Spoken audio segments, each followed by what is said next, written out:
what is journalism? It's actually a great question. It's a great question in 2026, in part because journalism comes from the Latin diurnal, which is daily, basically. The modern Italian giorno, meaning day, is, you can hear the word journalism in their journal. The journal is a record of kind of daily stuff. So it's about the day, and it's really what journalism really is to say what's new today. And partly why I think it's quite an interesting question to ask in 2026 is that whereas certainly for at least 200 years of kind of the conventional journalism that we all grew up with, or we think of as being newspapers and magazines and so on, the cycles have been determined really by the sun coming up and the sun going down. And that you wake up in the morning and you expect to confront some journalists' account or various journalists' accounts of what's new, of what's happened. And of course, with the amazing revolution of digital technology, certainly, I mean, over my career, we can chat a bit about that. Really quite astonishing what I've seen over my more or less 45-year career in journalism. Is what we've seen today is that diurnal, that journal, that daily journalism cycle has been completely disrupted, and that the minute something happens, it goes live almost. It can actually be instant, so journalism still is what's new, and there's something to be said about that. I'm going to make a little note here. The difference between what's new and what's important, for instance, and we can chat a bit about that because there is a difference. But essentially, journalism is it's a kind of promise. This is what's new today. Is really what it fundamentally is. And what moral responsibilities does a journalist have, if they have any? Yeah. I mean, it's, you know, when you first mentioned this topic to me, I immediately thought, oh, that sounds very Calvinistic, because to me, in a way, you know, the last thing you want to tell a journalist is that he or she's got responsibilities other than to do their job properly. But that in a way is responsibility, and we'll get to that in a second. The first thing I want to just digress on briefly is this question of new. You know, what's new. And maybe that has a lot to do with, sorry, I'm just retrieving my hanky. It's so hot here in the Western Cape. I'm going to have a hanky close at hand to dab my sweating brow. If there is a kind of key responsibility, I think it would be having fealty to that project, the project of telling people what is new. When I first began journalism in 1979, an awfully long time ago, one of the first things that it was told to me was that your job is to write for a busy, intelligent person. And that's we'll come back to the question of style and writing, but out there is a busy, intelligent person. It's a faceless, nameless figure. It's your reader, and it's somebody who is intelligent but busy. They're curious. They want to know. They need to know. They deserve to know. And your job is to tell them that. And there's a difference between telling them what's new and telling them what's important. In most newsrooms, I think there's generally a sense, it's shifted over the years, there's generally a sense that what is important is what is new. That's really what your job is. Don't get sidetracked. Don't be distracted by wokeness on one side or baseness on the other, or whatever the obsession of the moment was. And over my career, I've seen so many of these obsessions. To just stick to your job, and your job is to describe what's new.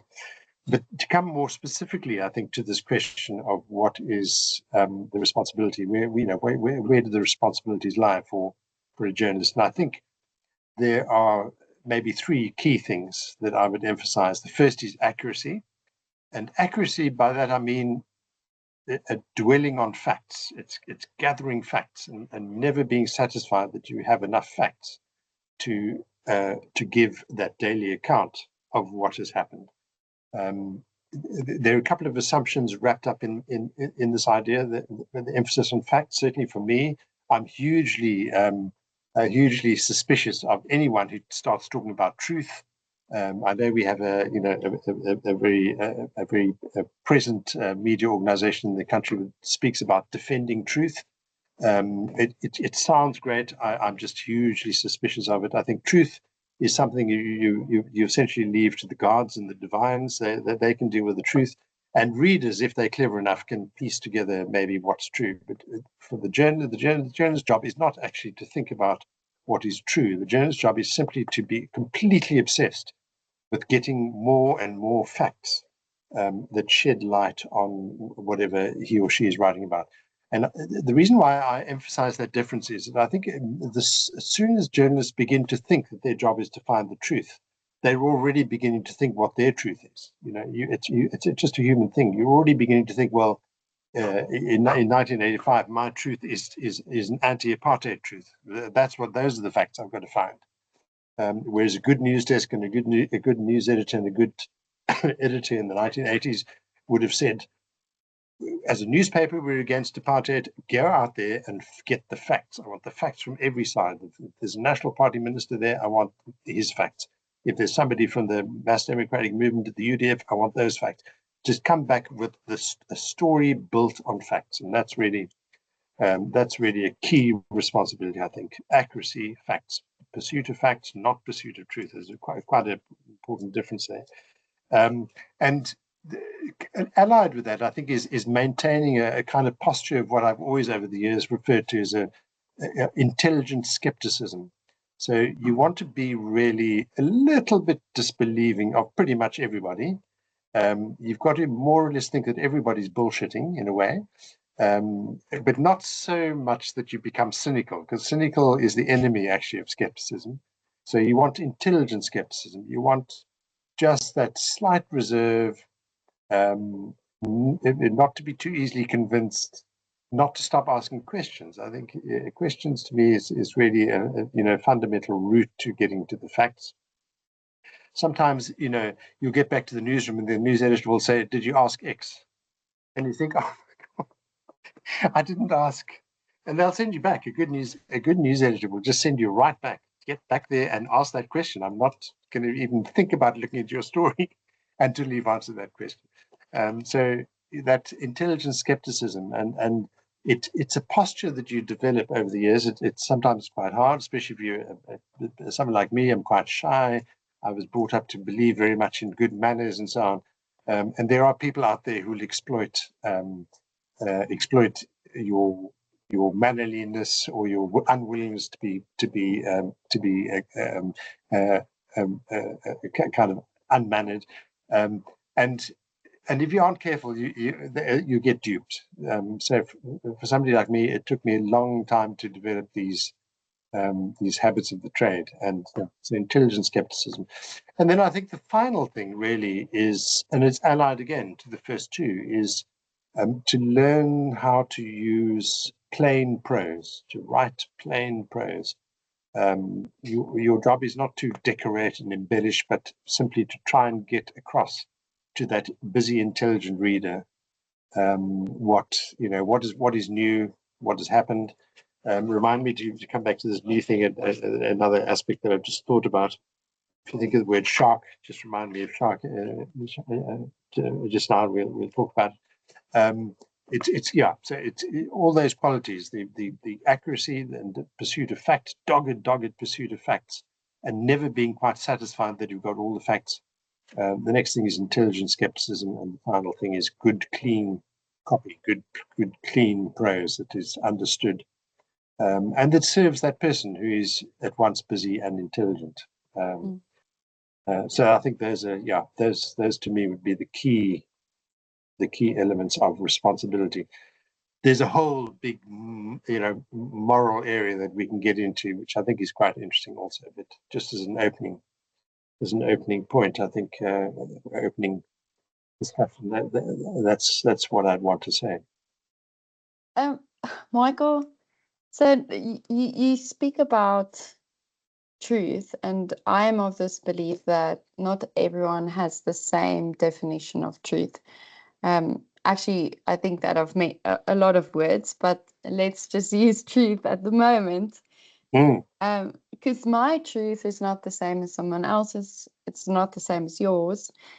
So my question would be like, how do you avoid instilling your own truth or your own ideological belief in a news piece? Currently, the Iran war is happening. I have my belief over it. You have your belief.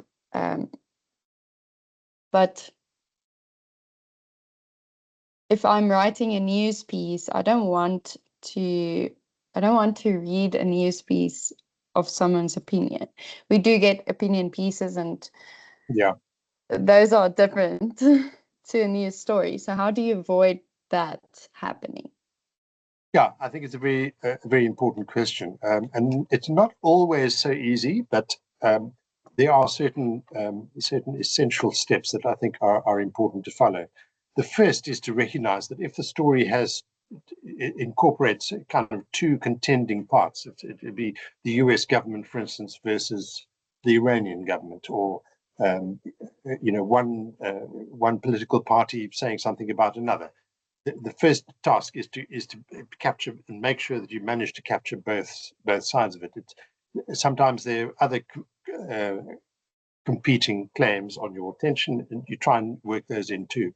Something that has always irritated me immensely is when I read an intro on a story that appears to endorse one or another of those propositions, and it does happen. And I've written some myself too, and we can talk a bit about that. But what I eventually came to be, I think, quite good at in my career was to try and incorporate both sides in the intro. So right from the word go, you're alerting the reader to the fact that what's really interesting about this issue is that there are two very serious people, or two very serious organizations, or two countries who think very different things about the same thing. And that, it immediately allows you, it almost frees you to then stand back and just share facts and say, the so-and-so said this, so-and-so said that, this has happened, that has happened.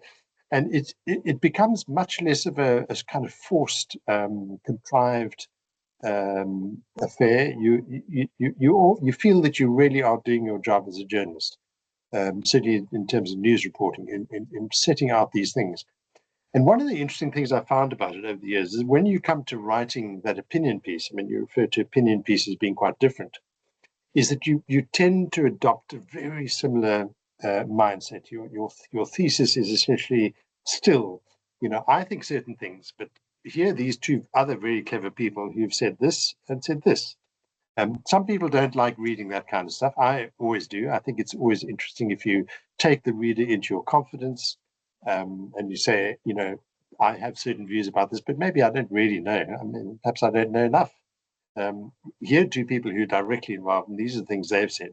This is what I think. Here's another expert who thinks something different, um, and so on. And becomes this much more interesting kind of problem in a way for the reader to grapple with. I think readers. I've always, over the years, I remember saying to umpteen younger editors who rose up and occupied positions senior to me, and I'd say to them, there is no cleverer person in the world than a newspaper reader. They already know in advance if you're trying to pull the wool over their eyes. And it's true, I think, of voters, it's true of, people out there, consumers of goods and so on. People generally are pretty alert, they're pretty clever, and don't think that they are there to be fooled, because you won't fool them. And if you respect them, what you'll give them is something subtle, something interesting. And in terms of news, you're going to give them the wherewithal to reach their own conclusions. I mean, that really is the great virtue of a good news piece, is to say to a reader, these are as many of the facts as I've managed to gather, or as we have time to share. And it's up to you, really, implicitly. It's up to you to decide what you think, whether Trump is right, whether Mojtaba Khamenei's right, or whatever the case might be. To me, I mean, that's good journalism, you know, doing exactly that. Okay, so before we go any further with any deep questions, I want to know how do you distinguish between something that's important and something that is new? And how has that changed since 1979, since you started being a journalist, working in journalism? And if it fits, you are more than welcome to mention shark. Yes, sharks exactly comes into it. It's actually a great question because for all sorts of reasons. It's a great question because of the politics around journalism and the politics about reading journalism and the politics of our society of kind of transition from one sort of fairly stolid place into a place of transition and then into another fairly stolid place. So where do we begin? Your question was how do you distinguish what's new from what's important and what news is? News is I mean, I keep saying this. I remember having many arguments in the newsroom with younger reporters who were all fired up with ideological fervor and the sense of, you know, transformation of the society and so on, and their role in this. And I used to say to them, you know, that your job is actually simply to tell people what is new, not what's important. And they get so cross about this.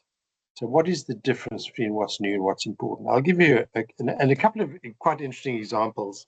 We'll get to sharks in a minute, which is a non-political example of why of what I'm talking about, but some interesting political examples. So once we had a photograph, we contrasted, somebody in the newsroom saw fit to do this in their wisdom, contrasted a photograph of a school teacher in Limpopo, Mpumalanga, somewhere in the rural areas, under a tree, teaching a little band of children sitting there very dutifully, all very neatly dressed and sitting under the tree, all paying attention. He had a very rough a blackboard and he was teaching them. We contrasted that photograph with a photograph of some school here in the Western Cape, here in the southern suburbs, conceivably a couple of kilometers from where I live, putting in an umpteen million rand astroturf. And the question was raised is, can we justify this kind of excessive expense against this kind of need?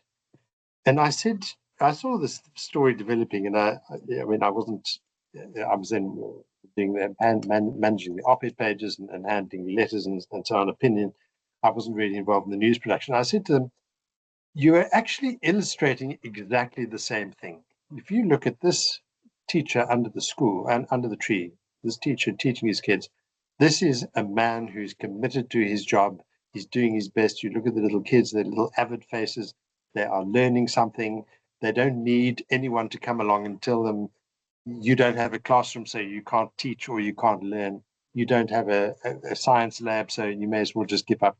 He's doing his job and he's doing it with, as far as we can see, enthusiasm, and he's got the attention of his kids. On the other hand, we've got people who have more money and they're spending it on the education of their children in one sense or another, the improvement of their school.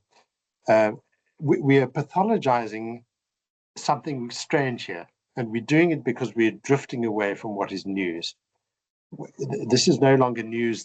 We are contriving some kind of comparative controversy here, and it's just falling flat. It looks weak. We are pretending to be politically correct.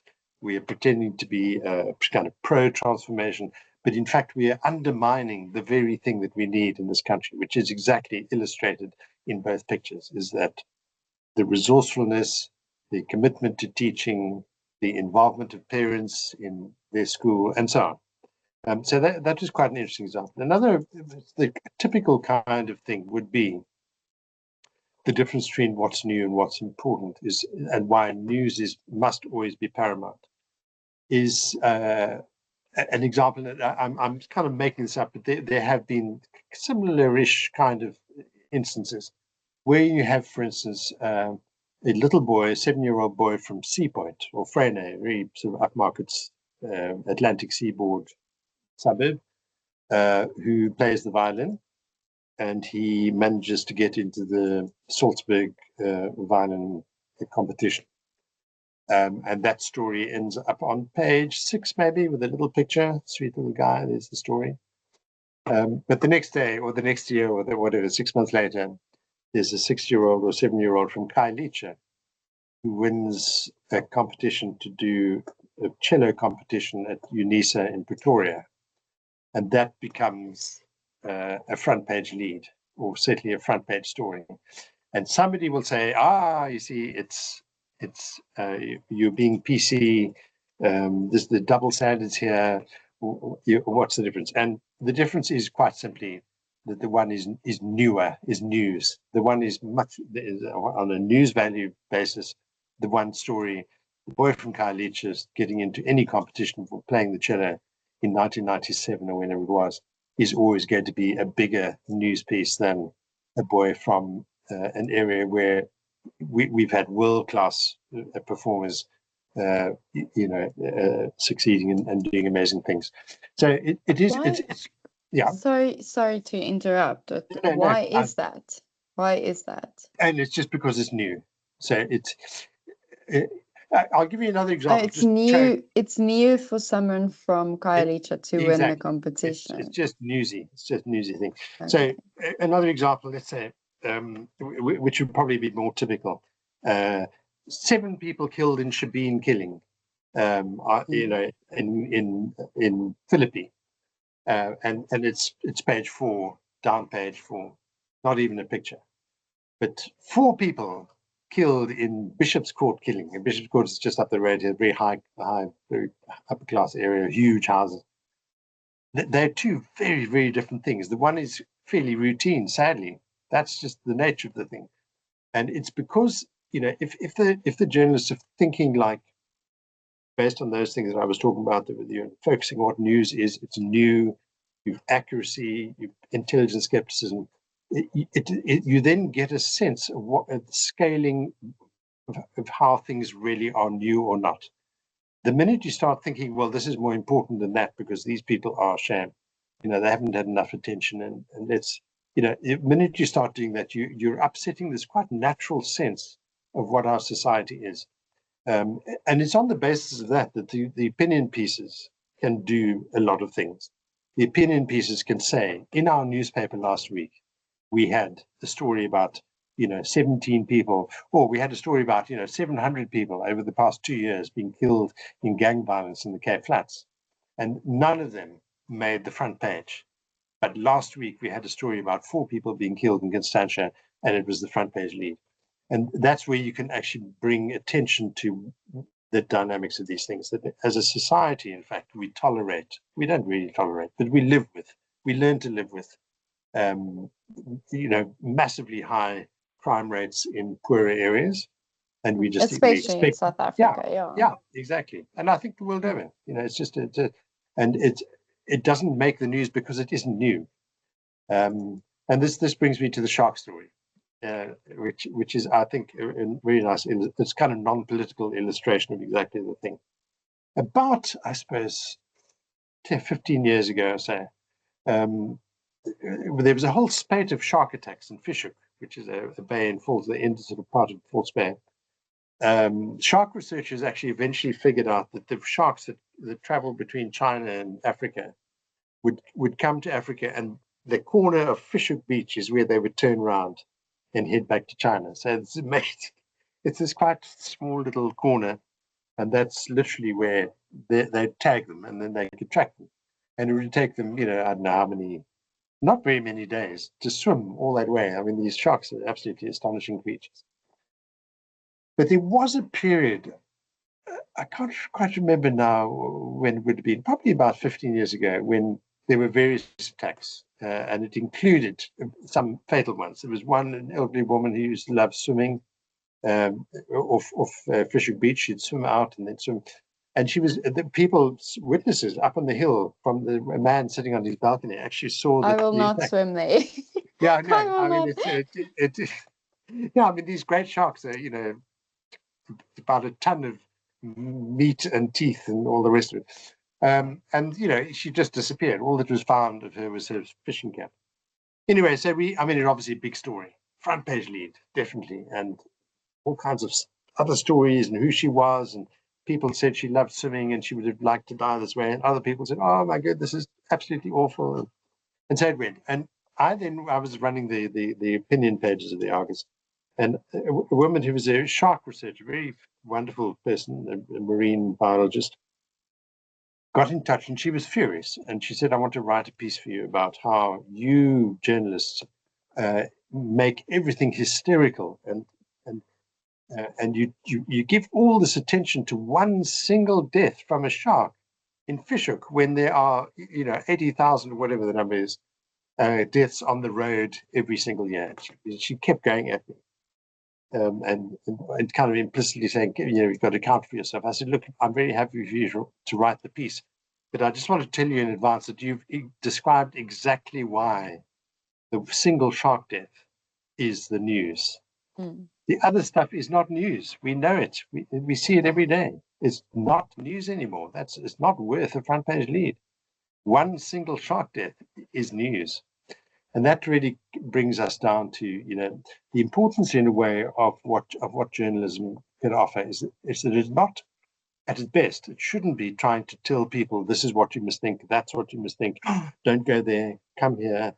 Here's the PC view. This is the, you know, don't do this.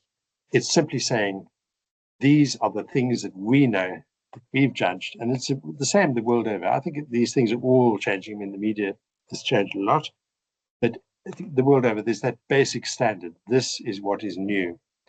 It's a journal today. It's new today, and I've always thought it's one of the great benefits of maybe what would be called English journalism, I suppose. I don't know, because American journalism did begin to change a little bit in the 80s. There was a school of thought, and yeah, a school of thought that you had to develop what was called journalism of least harm. So you created a newspaper that would tell stories on the basis that you did minimal harm to the subjects of the stories. And you can appreciate, you know, there's a kind of virtue in being interested in the welfare of your immediate community or the welfare of the subjects of your news. But I think all sorts of strange things and unhelpful things begin to happen when a newspaper begins to think about what harm it might be doing to people, instead of merely thinking about what's true. You know, something happens in the government, or something is unearthed, some corruption scandal. And if you begin to think, well, you know, what's the journalism of least harm here?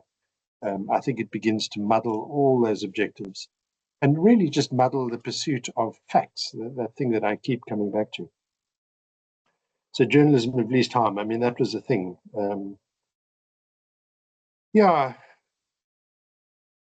often, as you know, as liberal, I'm often find myself confronting things where, you know, quite a lot of wokeness is often, you can see it as an extension of many of the arguments we make. I mean, we constantly make arguments about judging people as individuals, who they are, and being concerned about the individual welfare of people, not societies and not geopolitical interests and so on.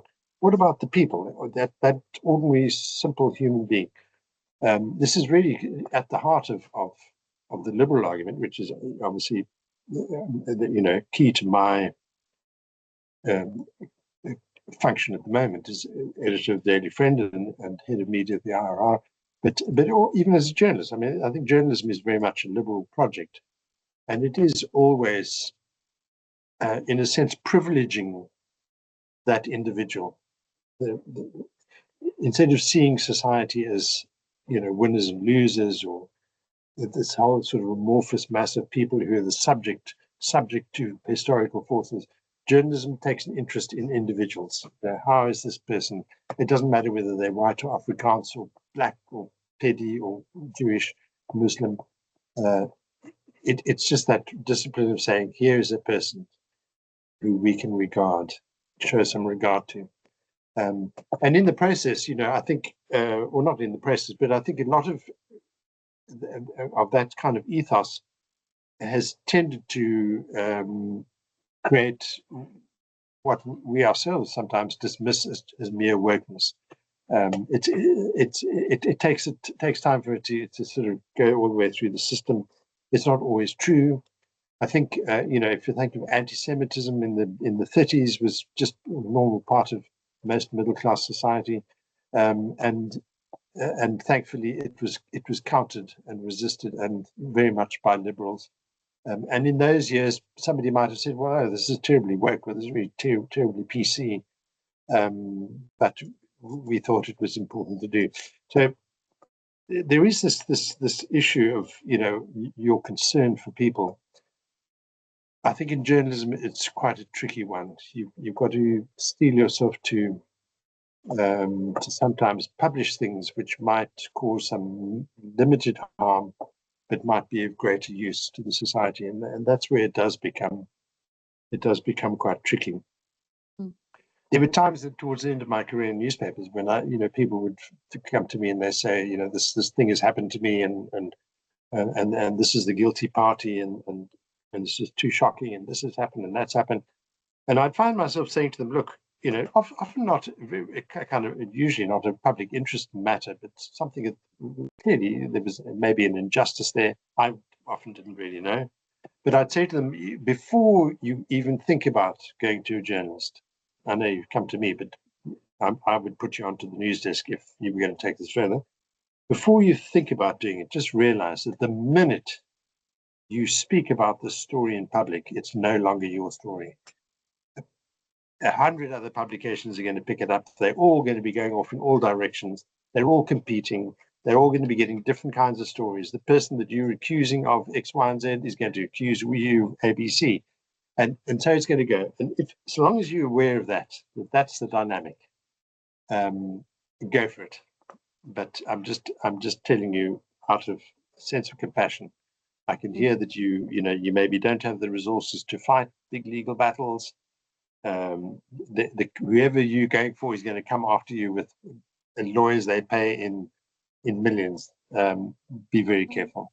So there's this, this concern for people.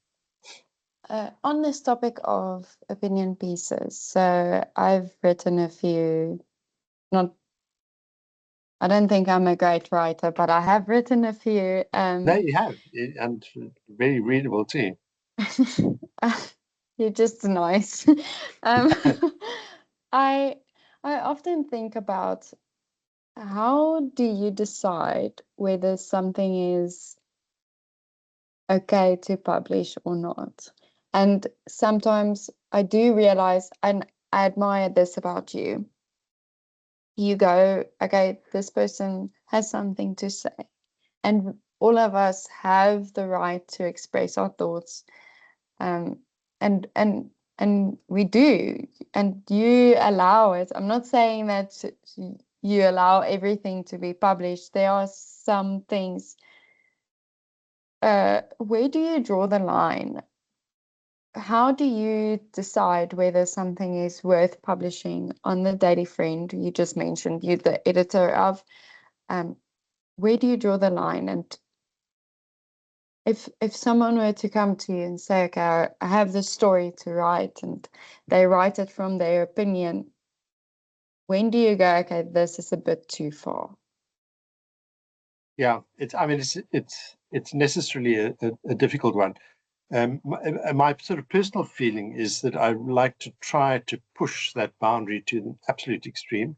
I'm not a free speech absolutist. I don't think anything is absolute in the cosmos, and there's there will always be a victim, actually, if one thinks of things in terms of the absolute. So it's always that point where somebody might be harmed, or there might be an untruth, or just something that is wrong might happen if you think that you can apply that complete absolutist rule. But having said that, I do like to try and push things to a maximum. I think my test is generally, is there going to be enough room for a counter argument, or will I myself deliver a counter argument, and will this contribute to a debate, or is this merely going to be uh, seen to be a gratuitous uh, exercise in pretending that we love free speech for its benefits without actually enabling those benefits to occur. So it is quite difficult. You've got to be quite careful, I think, at times. The first tricky hurdle, I think, is knowing that you disagree with something and then resisting the temptation to say, no, I don't want to use this, simply because I disagree with, and quite a lot of things come across our screens which we disagree with, maybe individually, things I certainly disagree with. Sometimes that itself will be the reason why I'll say this we have to use, because I disagree with it so profoundly. And that will often be something that will be more of an intellectual argument rather than, or an intellectual contest rather than of a contest of attitudes towards people, for instance. Those are usually the most difficult. Are we would we tolerate using a piece that that appears to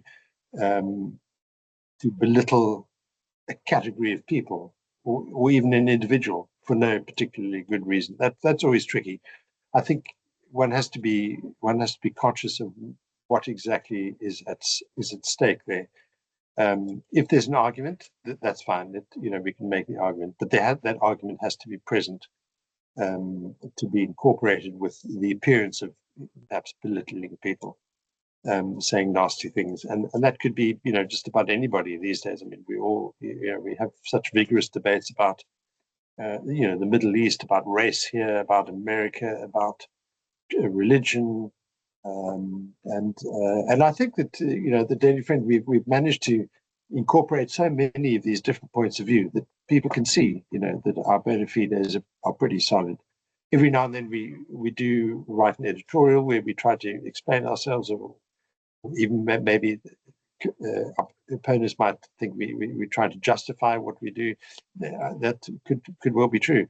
I mean, a recent case was the mortal wounding of Charlie Kirk, and we had a range of different pieces, and some of them really made readers very angry because they felt that we were being disrespectful or dismissive or unduly critical, and yeah, I mean, it clearly was quite a moment for America, but it was quite a moment for the international debate as well. We can see that in South Africa. There's quite a following of the American debate. We can't pretend that it isn't there. That'd be worse, actually. That'd be the most disrespectful thing, I think, would be to dismiss it. So we've got to engage it, and as long as you're doing it with the respect to the intellectual truth of what you're trying to get at, I think it's fine. But for the rest, yeah, I mean, in terms of free speech, my standard line would be incitement of imminent violence wherever that occurs. Gratuitous racism on any side, that's very unpalatable. You can kind of advance some kind of defense for it in free speech grounds, maybe, but it always looks a little bit tacky, and you've got to ask yourself what the point is. I think that's something to bear in mind. And the other thing, of course, which is important, is to distinguish between two freedoms, which I think are very important. One is freedom of speech, which we defend very, very vigorously, and the other is freedom of association, which we defend also. And how to illustrate what I mean by the distinction: so if Julius Malema, for instance, were to write a piece contesting something that we've written, we'd welcome that. It would be a great piece to have. And he could say all sorts of nasty things about liberals and about white people, maybe, and that's fine. As long as he's not threatening imminent violence, we'd be glad to run that under the principle, in terms of the principle of free speech, that we want to share these ideas, not least in order to be able to hammer them. You can only really confront ideas that you can see, and you can only see them if you have free speech. But that doesn't mean that under freedom of association, we would tolerate employing him as a staff writer for the Daily Friend.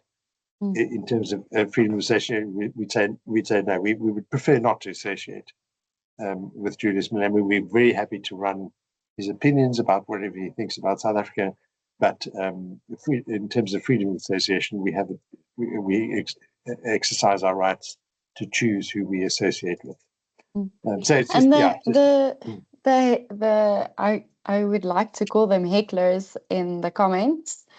Yeah. I know some of the pieces get some serious comments.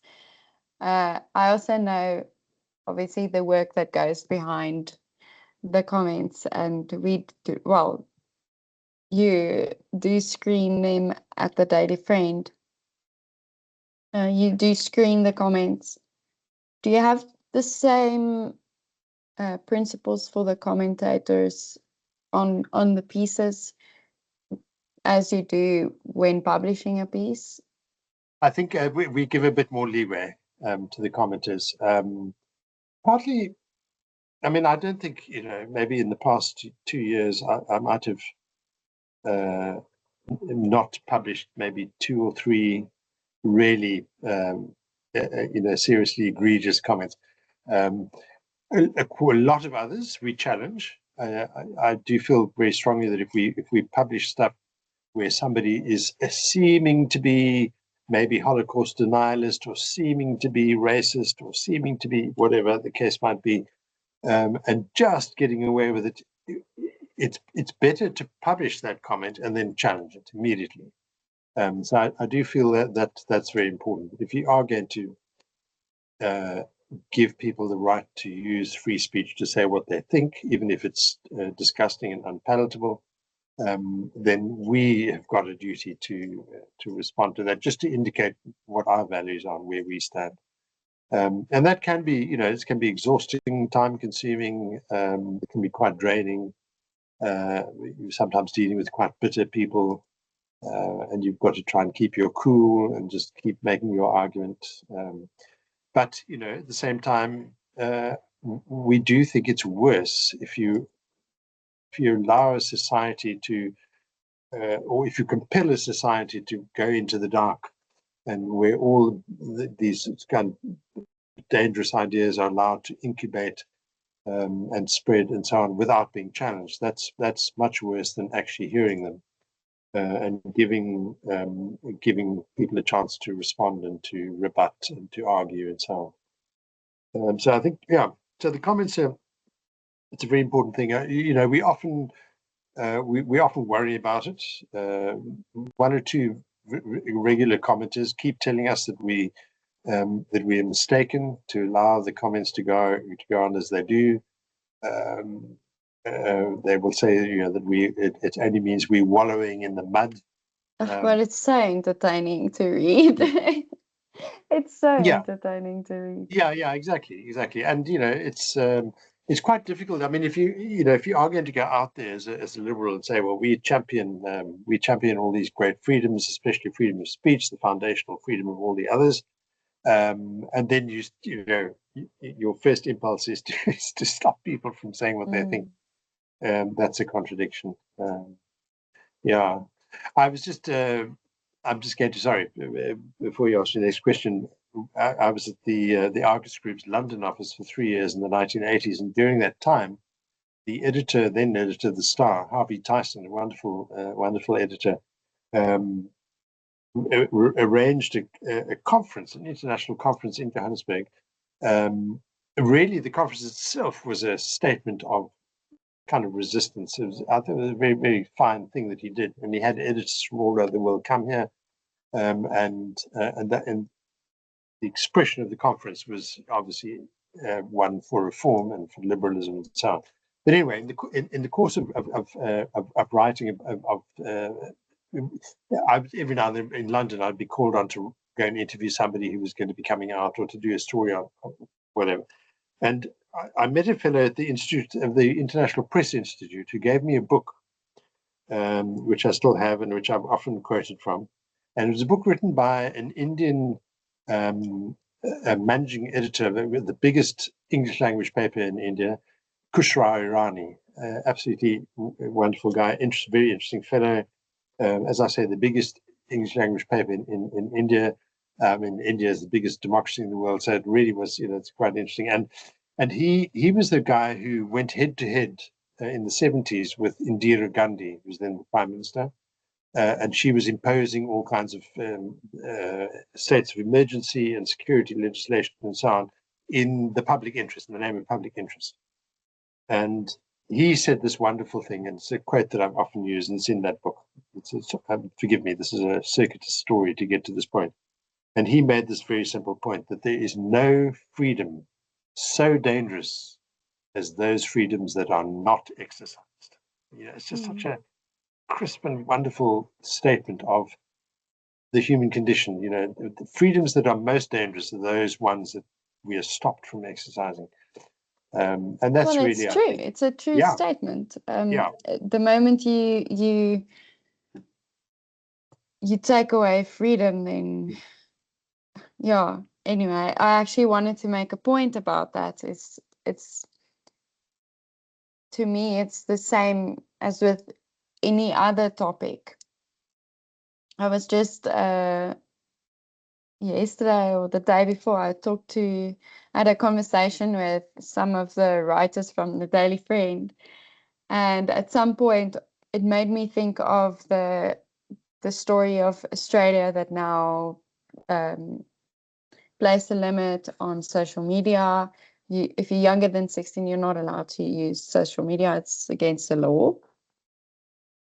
And like 2 weeks ago, I saw an article about, I think it was 2 weeks ago, I saw an article about Australia now having issues with people buying VPNs so that they can use social media. And essentially what you're doing when you're withholding something from the country or the even just community or even just your child, it makes them a criminal. Because they're going to go out there and find a way to get what they want. The moment you put limits on someone or a society, they are going to want it. It's like the forbidden fruit. Like it gets more attractive. So we had this conversation earlier today. Actually, is like no, indeed, and I'd like to alert your listeners to the fact that you've got a piece coming up soon in the Daily Friend about the free speech issue. Well, I guess by the time this is published, it will be published already. Right, yeah, but they must go and look for it. Yeah, no, but I mean, absolutely right. I remember when my youngest child was still in junior school, every sort of year or so, there'd be a parents' evening where we'd have to go off and and listen to some, clever, well-meaning person telling us about how, we've really got to control what our children are looking at on the internet and limit this and not let them go there and not let them go there. Children are, for a start, just so resourceful and smart with all these things. And I think when you're that age, like it's the best opportunity for you to learn because your brain is still, I'm not saying like get them addicted to heroin. I'm not saying that. Yeah. But I'm also not a parent, so everything I say, just take note that I am not a parent. But I think the problem is not the fact that children use social media or the fact that their parents give them a sip of alcohol to taste, or that's not the problem. The problem is children need to know what taking responsibility for their choices mean. And the only way, in my opinion at least, is the only way to instill that in children is through parenting. And it's a difficult topic actually, because once once again, I'm not a parent, so technically I don't have any right to say this. But secondly, it's like parents, I feel that parents, especially my generation that have children now, young children, baby children, we don't know how to deal with it. Because when I was a child, we didn't have like tablets and cell phones, and children nowadays have that, where I didn't have it. So my parents didn't need to teach me the responsibility of having a cell phone. The time that I actually got a cell phone, I had some brains, not a lot, but I had a little bit of brains to understand that whatever I'm putting out there, the whole world can see. Yeah, so it's a I also think it does link to the values that you learn from your parents, and that's important because values is what makes you who you are, what you believe in, and how you portray yourself to the world and what you expose yourself to. So yeah, it's a it's a difficult thing. It is, but you're referring to values. I think that to me is the key thing. And I mean, you and I come from very different generations. A lot of parents are quite anxious about all this, without realizing that, in fact, your children, their children, are going to engage with all kinds of stuff on the internet or wherever else in life, without your knowing about it. And what is going to guide them is precisely, as you put it, the values that you have instilled in them and the sense of judgment. You don't want to kill their curiosity. You don't want to punish them for being curious. You want to actually stimulate that, and know that they have the judgment and the sense of values that is going to protect them or going to keep them away from undue harm and so on. But yeah, just trying to treat them like prisoners who've got to be told what to do and what they can do and what they can't do. That is simply not going to work, and it's going to produce exactly the wrong result, because you're not focusing on the things that you should be doing, which is instilling those values in them: judgment, kindness, good sense, concern for self, concern for others. And these are, they're no easy lessons. I mean, I have 4 children ranging from 18 to 45. And it's, there's no textbook. You've just got to, a lot of the time, draw on your own childhood and your own upbringing. But essentially, if you keep focusing on those enduring values, what really matters, not to be panicked by things when when surprising things pop up, as they sometimes do, they invariably do, and to also trust your children. Trust your children, because children, I mean, they learn so much from just watching you. So if you're living a reasonable life, you can pretty much expect your children are going to be watching that and figuring out how you manage to do it, and they're going to copy you. But yeah, if you try to stop them, I mean, especially in this day and age, You're it's creating they will run criminals. rings around you before you even yeah. Yeah. So, yeah. Michael, so we have a tradition on the podcast where the previous guest leaves a question for the current guest, and Okay. I'm going to ask you to send me a question for my next guest. But this question, if you let me just put this disclaimer, and if you feel like you don't want to answer the question, you're more than welcome to not. Okay. But I encourage you to answer the Yeah. question. I'll try my best.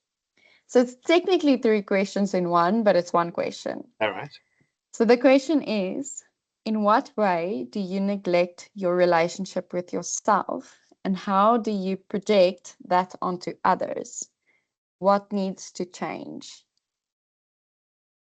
Yeah, I mean, that sounds like a very important question.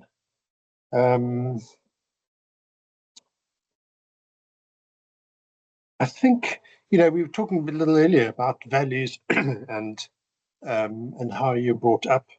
I think I was brought up very much in the mold of the sort of Anglo-Saxon English way of repressing what you really feel sometimes, because there's something more important that needs to be addressed, or something more important that needs to have attention given to it, or perhaps you're just shy. And that's certainly been a factor in my life. Funny enough, I don't want to waffle on forever about this, but right in the very early weeks, actually, of my journalism career, out of that, because of that shyness, I developed a telephone stutter, which should really have actually destroyed my career, and miraculously, I managed to avoid that fate. But yeah, so I think not paying attention to oneself, it can, it can have deleterious effects. I think, on the other hand, if I'm 67, so I've been doing it for an awfully long time, and not that I do it entirely. I mean, I think the elements of myself, I feel sometimes can be quite selfish. But there are times when there is a virtue in saying, well, somebody else matters a little bit more than I do at just this point. And the trick, I think, is to not allow that to develop into a grievance. And I think avoiding, this temptation, the psychological temptation of humans to nurture grievance, and to be miserable, is not a good one. So, yeah, I suppose my advice to people would be just keep an eye on that. Be conscious of how you're behaving. Sometimes, speaking for myself, I know that I behave in ways that are not necessarily helpful to myself, and that has an impact on other people too. So it's a good question. Good question. People I think also about think it's a good question. it.